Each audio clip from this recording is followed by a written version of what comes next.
बंगळुरूच्या Chinnaswamy stadium जवळ आज सकाळी भीषण अपघात झाला। बीएमटीसीची बस अचानक नियंत्रणाबाहेर गेली आणि एकूण 9 वाहनांना जोरदार धडक दिली।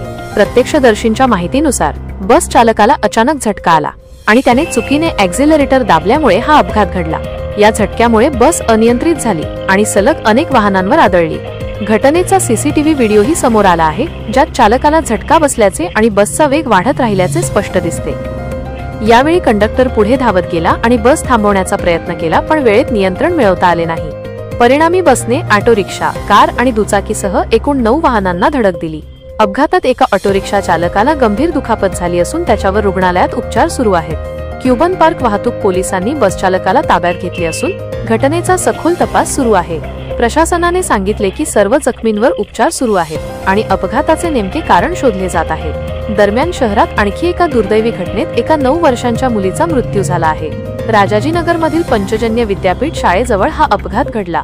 भुवना असे त्या मुलीचे नाव असून ती आपल्या 2 बहिणींसोबत रस्ता ओलांडत असताना बीएमटीसी बसने तिला जोरदार धडक दिली। धडकेमुळे तिच्या डोक्याला गंभीर दुखापत झाली आणि तिला तातडीने रुग्णालयात नेण्यात आले, मात्र डॉक्टरांनी तिला मृत घोषित केले। अपघातानंतर बसचालक घटनास्थळावरून पसार झाला असून पोलिसांनी त्याच्या शोधासाठी मोहीम सुरू केली आहे।